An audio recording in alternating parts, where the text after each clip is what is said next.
નમસ્કાર દર્શક મિત્રો, @ગુજરાતમાં આપનું સ્વાગત છે। કોમનવેલ્થ ગેમ્સ 2030ની યજમાની માટેની રેસ હવે એક દ્વિપક્ષીય સ્પર્ધા બની ગઈ છે, જેમાં ભારત અને નાઇજીરિયા સામસામે છે। ભારતે અમદાવાદ શહેરને આ ગેમ્સની યજમાની માટે પ્રસ્તાવિત કર્યું છે, જ્યારે નાઇજીરિયાએ તેના પાટનગર અબુજાને દાવેદાર બનાવ્યું છે। આ સ્પર્ધા વધુ રોમાંચક એટલા માટે છે કારણ કે 2030માં કોમનવેલ્થ ગેમ્સની 100મી વર્ષગાંઠ ઉજવાશે।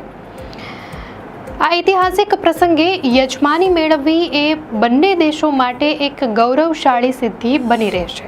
ભારતીય ઓલિમ્પિક એસોસિએશને 29 ઓગસ્ટે અમદાવાદને યજમાની માટેનો અંતિમ પ્રસ્તાવ સબમિટ કર્યો અને નાઇજીરિયાએ પણ 31 ઓગસ્ટની સમયમર્યાદા પહેલા ઔપચારિક બોલી લગાવી છે।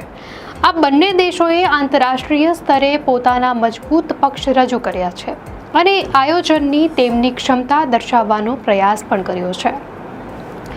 ભારત માટે અમદાવાદને પસંદ કરવાનું મુખ્ય કારણ તેનું વિશ્વકક્ષાનું સ્પોર્ટ્સ ઇન્ફ્રાસ્ટ્રક્ચર અને મોટી ઇવેન્ટ્સનું સફળતાપૂર્વક આયોજન કરવાની ક્ષમતા છે।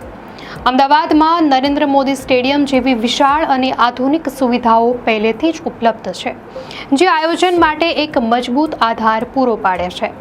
આ ઉપરાંત શહેરમાં અન્ય રમતગમત માટે પણ સુવિધાઓ વિકસી રહી છે, જે આયોજનને વધુ સરળ બનાવી શકે છે। ભારતનો સૌથી મોટો પ્લસ પોઈન્ટ 2010માં દિલ્હીમાં યોજાયેલી કોમનવેલ્થ ગેમ્સનો અનુભવ છે। ભલે તે ગેમ્સને શરૂઆતમાં કેટલાક વિવાદોનો સામનો કરવો પડ્યો હોય, પરંતુ આખરે તે સફળ રહી હતી। અનુભવ દર્શાવે છે કે ભારત મોટા પાયે આયોજન કરી શકે છે, જેમાં સુરક્ષા, લોજિસ્ટિક્સ અને મહેમાનગતિ જેવા તમામ પાસાઓનો સમાવેશ થાય છે। જો ભારત યજમાની મેળવે છે તો તે એશિયામાં રમતગમતના એક મુખ્ય કેન્દ્ર તરીકે ભારતની છબીને વધુ મજબૂત કરશે અને દેશમાં રમતગમતની સંસ્કૃતિને પણ વેગ આપશે। તો બીજી તરફ નાઇજીરિયાએ તેના પાટનગર અબુજાને આગળ ધરીને એક અલગ જ દલીલ રજૂ કરી છે। નાઇજીરિયાનો મુખ્ય મુદ્દો એ છે કે તે આફ્રિકામાં કોમનવેલ્થ ગેમ્સની નવી ઓળખ બનવા માંગે છે। અત્યાર સુધી આફ્રિકા ખંડમાં આ ગેમ્સનું આયોજન બહુ ઓછું થયું છે અને જો નાઇજીરિયા યજમાની મેળવે છે તો તે આફ્રિકા ખંડ માટે એક ઐતિહાસિક મોકો હશે। આનાથી આફ્રિકામાં રમતગમતના વિકાસને વેગ મળશે અને કોમનવેલ્થ ગેમ્સને નવા દર્શકો અને સમુદાયો સુધી પહોંચવામાં મદદ મળશે।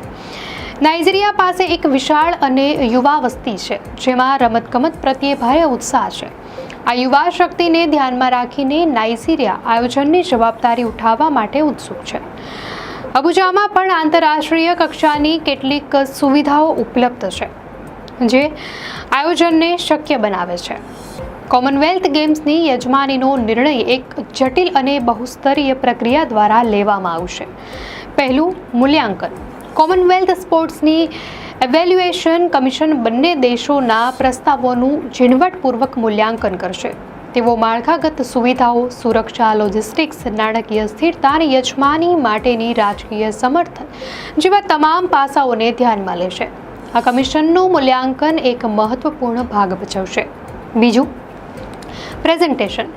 સપ્ટેમ્બરના અંતમાં લંડનમાં બંને યજમાન દેશોને પોતાનું પ્રેઝન્ટેશન રજૂ કરવાની તક મળશે। આ પ્રેઝન્ટેશનમાં ભારત અને નાઇજીરિયા પોતાના પ્રસ્તાવોની મુખ્ય બાબતો અને યોજનાઓનું વિગતવાર વર્ણન કરશે।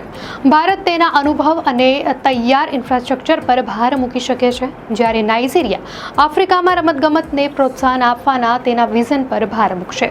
ત્રીજું, અંતિમ નિર્ણય। નવેમ્બરમાં સ્કોટલેન્ડના ગ્લાસ્ગો શહેરમાં કોમનવેલ્થના 74 સભ્ય દેશોની જનરલ એસેમ્બલી યોજાશે। આ એસેમ્બલીમાં મતદાન દ્વારા અંતિમ નિર્ણય લેવામાં આવશે।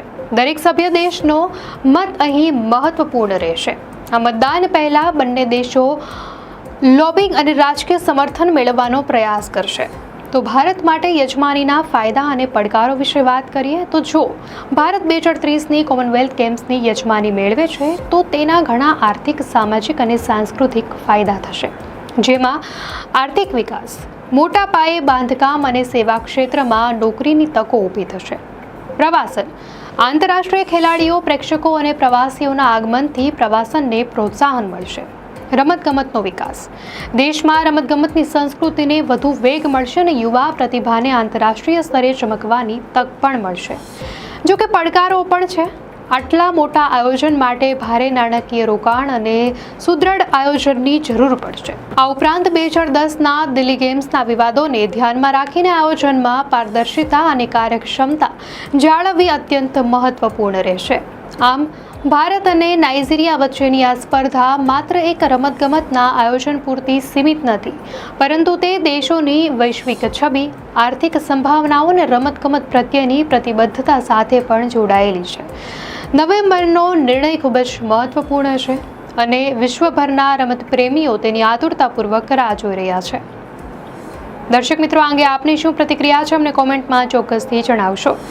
અને જો આપને આ માહિતી સારી લાગી હોય તો વિડીયોને લાઇક કરો અને ચેનલને સબસ્ક્રાઇબ કરો.